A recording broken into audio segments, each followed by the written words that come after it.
నమస్కారం. ప్రభుత్వ ఉద్యోగులు, పెన్షనర్లు, ఉపాధ్యాయులకు సంబంధించిన ప్రతి అప్డేట్ మన ఛానెల్‌లో వస్తుంది. తప్పకుండా సబ్స్క్రైబ్ చేసుకోండి. వీడియోస్ మాత్రం చాలా మంది చూస్తున్నారు. లైక్ చేయలేదు, ఖచ్చితంగా లైక్ చేయండి.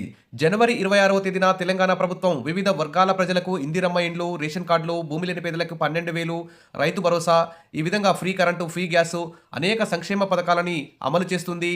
సరే బడ్జెట్‌లో ఆదాయానికి మించి కూడా ఉచిత పథకాలపై అయితే ఖర్చు పెడుతున్న ప్రభుత్వాలు, ఇటు ఉద్యోగులకు సంబంధించి పెండింగ్ డీఏలు, టైంకి ఇవ్వాల్సినటువంటి పీఆర్సీలు కానీ, తర్వాత పెండింగ్ బిల్స్ కానీ, ఎంప్లాయీస్ హెల్త్ స్కీమ్ కానీ, ఈ విధంగా ఈ ఉద్యోగులకు పెన్షన్లకు సంబంధించి ఎలాంటి ఆర్థిక సమస్యలైతే పరిష్కరించడానికైతే ప్రభుత్వాలైతే బడ్జెట్‌లో నిధులైతే కేటాయించడం లేదు. ఇక ఇప్పుడు ఫిబ్రవరి నెల వచ్చింది. వస్తే వెంటనే ఇప్పుడు లక్షల్లో మళ్ళీ ఇన్కమ్ ట్యాక్స్ కూడా చెల్లించాలని చెప్పేసి ఉద్యోగులందరూ కూడా చాలా బాధపడుతున్నారు. ఇటు కేంద్ర ప్రభుత్వం ఉద్యోగుల మీద ఇన్కమ్ ట్యాక్స్ భారాన్ని మోపింది. తర్వాత ధరలు బాగా పెరిగిపోతున్నాయి. ఇటు ఉద్యోగులకు సంబంధించి రాష్ట్ర ప్రభుత్వం ఇటు 6 నెలలకోసారి పెంచాల్సినటువంటి డీఏలు పెంచడం లేదు. తర్వాత 5 ఏళ్లకోసారి పెంచాల్సినటువంటి పీఆర్సీ ఇవ్వడం లేదని చెప్పేసి క్షేత్రస్థాయిలో సగటు సాధారణ ఉద్యోగులందరూ కూడా చాలా ఆందోళన చెందుతున్నారు. ఇప్పటికీ ధరలు భారీ ఎత్తున పెరగడం వల్ల ప్రతి ఒక్క ఉద్యోగి యొక్క జీతం అయితే చాలా తగ్గిపోయినట్లే కనిపిస్తుంది. ఇక్కడ చూస్తే అనేక మీటింగ్లలో అనేక సార్లు మరి క్యాబినెట్ సబ్ కమిటీ వేశారు. ఉద్యోగులతో చర్చలు జరుపుతామన్నారు. ఆ క్యాబినెట్ సబ్ కమిటీ ఎటుపోయిందో ఏమో అర్థం కావట్లేదని చెప్పేసి త్వరలో ఉద్యోగులతో సంఘాలతో క్యాబినెట్ సబ్ కమిటీ మీటింగ్ ఏర్పాటు చేసి ఉద్యోగుల ఆర్థికేతర సమస్యలన్నింటినీ ఈ బడ్జెట్ లోపల పరిశీలించాలని చెప్పేసి ఉద్యోగులందరూ కూడా కోరుకుంటున్నారు. ఇక ఫిబ్రవరిలో క్యాబినెట్ మీటింగ్ కూడా ఉండబోతుంది. కాబట్టి ఫిబ్రవరిలో నిర్వహించే క్యాబినెట్ మీటింగ్లో ఉద్యోగులకు సంబంధించి పెండింగ్ డీఏలన్నీ విడుదల చేసే విధంగా నిర్ణయం తీసుకోవాలి. పీఆర్సీ రిపోర్ట్ కూడా త్వరగా వచ్చే విధంగా చర్యలు తీసుకోవాలి. ఇక పెండింగ్ బిల్స్ అయితే 1 ఇయర్ నుంచి పెండింగ్ బిల్స్ ఉన్నాయి. రిటైర్మెంట్ వారికి కూడా అసలు రిటైర్మెంట్ బెనిఫిట్స్ అసలు 1.5 ఇయర్ నుంచి 2 ఇయర్స్ నుంచి కూడా అందకుండా ఉన్నాయి. ఇప్పుడు దాదాపు 9,000 మంది రిటైర్మెంట్ అయిన ఉద్యోగులు అయితే రిటైర్మెంట్ బెనిఫిట్స్ కోసం కోర్టు మెట్లు ఎక్కుతున్నారు. ఇక ఉద్యోగులు కూడా కొంతమంది అయితే పెండింగ్ బిల్స్ కోసం కోర్టులు ఎక్కాల్సినటువంటి పరిస్థితి వచ్చింది. ఈ విధంగా అసలు ఇంత దారుణమైన పరిస్థితి అంటే భారతదేశంలోనే తెలంగాణలో అతి ఎక్కువ డీఏలు పెండింగ్ ఉన్న రాష్ట్రంగా పేరు తెచ్చుకున్న పరిస్థితి అని చెప్పి ఉద్యోగులు అయితే దుమ్మెత్తి పోస్తున్నారు. కాబట్టి వివిధ వర్గాల ప్రజలకు ఏ విధంగా సంక్షేమ పథకాలు అమలు చేస్తున్నారో అదేవిధంగా ఉద్యోగులకు సంబంధించి కూడా బడ్జెట్లో మరి నిధులు కేటాయించాలి. దాదాపు 2,70,000 కోట్ల బడ్జెట్లో ఉద్యోగులకు సంబంధించి కేటాయింపులు అంత భారమేమీ కావు.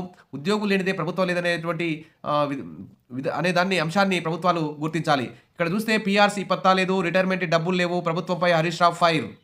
తెలంగాణలో కొత్త ప్రభుత్వం వచ్చాక రిటైర్మెంట్ డబ్బులు కూడా ఇవ్వడం లేదని కొంతమంది ఉద్యోగులు హైకోర్టుకు వెళ్లి కేసులు వేస్తున్నారని మాజీ మంత్రి హరీష్ రావు అయితే ఇక్కడ సిద్దిపేటలో అయితే ప్రభుత్వం మీద ఫైర్ అయ్యారు. సిద్దిపేటలో ఎన్జీఓ భవన్కు తనకు ఎంతో అనుబంధం ఉందని హరీష్ రావు అన్నారు. ఉద్యోగులు పదవి విరమణ పొందితే కుటుంబ సభ్యులు ఆర్థికంగా కొంత బలపడతారని, రిటైర్మెంట్ బెనిఫిట్స్ పై ఆశపడతారని చెప్పేసి రిటైర్ అయ్యాక ఇల్లు కట్టుకుందామని, బిడ్డల పెళ్లిళ్ళు చేద్దామని, చదువులకు ఖర్చు పెట్టుకుందామని ఆశలు పెట్టుకుంటారన్నారు. కానీ రాష్ట్ర ఉద్యోగులే రాష్ట్ర ప్రభుత్వంపై హైకోర్టుకు వెళ్తున్న పరిస్థితి నెలకొందని, పెన్షన్ బెనిఫిట్స్ అడుకోవాల్సిన పరిస్థితి వచ్చిందన్నారు. జీతాలు కూడా ఆలస్యంగా చెల్లిస్తున్నారని, బీఆర్ఎస్ ప్రభుత్వంలో ఆలస్యంగా చెల్లించిన అన్ని బెనిఫిట్స్ ఇచ్చామని గుర్తు చేశారు. సరే, గత ప్రభుత్వం కూడా ఉద్యోగులకు రావాల్సినటువంటి పెండింగ్ బిల్స్ అయితే చాలా ఉంచిందని చెప్పుకోవచ్చు. అసలు ప్రభుత్వం ఉద్యోగులతో చర్చలకు కూడా అసలు ఉద్యోగులు ప్రభుత్వంతో మంత్రులతో కలవడానికి కూడా అవకాశం ఇవ్వనటువంటి పరిస్థితి బీఆర్ఎస్ ప్రభుత్వ హయాంలో ఉంది. ఇప్పుడు మాత్రం ప్రజాస్వామ్య వాతావరణంలో ఉద్యోగులకి ఇటు ప్రభుత్వానికి మధ్య సమన్వయం బాగానే ఉంది. కానీ నిధులు లేక ఈ ప్రభుత్వం కూడా ఇప్పుడైతే ఉద్యోగుల సమస్యలు పరిష్కరించలేకుంది. గత ప్రభుత్వం ఏమో అసలు దగ్గరికే రానియలేదు.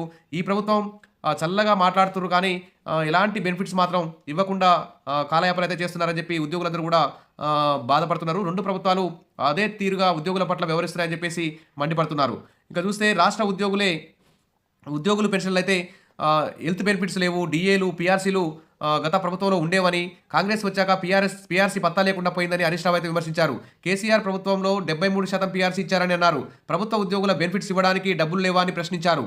ఉద్యోగులకు కేసీఆర్కు తగిన గౌరవం ఇచ్చారని, ఈ ప్రభుత్వం ఏసీబీతో ఉద్యోగులు వేధిస్తుందని మండిపడ్డారు. కరీంనగర్లో మహిళా కలెక్టర్తో మంత్రి దురుసుగా ప్రవర్తించారని ఆగ్రహం వ్యక్తం చేశారు. ఉద్యోగులు ఉత్సాహంగా ఉంటేనే రాష్ట్ర ప్రభుత్వానికి మంచి పేరు వస్తుందన్నారు. ఇప్పటికైనా స్పందించి ప్రభుత్వ ఉద్యోగుల సమస్యలను పరిష్కరించాలని డిమాండ్ చేశారు. సరే, ఏ ప్రభుత్వం అయినా ఉద్యోగులకి బడ్జెట్లో మొండి చేయ చూపిందని చెప్పుకోవచ్చు. గత బీఆర్ఎస్ ప్రభుత్వం కానీ, ఇటు కాంగ్రెస్ ప్రభుత్వం కానీ.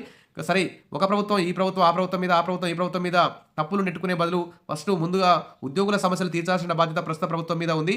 ఈసారి బడ్జెట్లో రేపు ఫిబ్రవరిలో నిర్వహించబోయే క్యాబినెట్ మీటింగ్లో కూడా ఉద్యోగుల సమస్యలన్నింటినీ పరిష్కరించి పెండింగ్ డీఏలు, పీఆర్సీ కమిషను, తర్వాత పెండింగ్ బిల్స్ అన్ని కూడా విడుదల చేసే విధంగా చూడాలని చెప్పేసి అందరూ కూడా కోరుకుంటున్నారు. Wish all the best. మరిన్ని అప్డేట్స్ కోసం మన ఛానల్ని ఫాలో అవుతుండండి. వీడియోస్ అయితే లైక్ చేస్తుండండి. Thank you.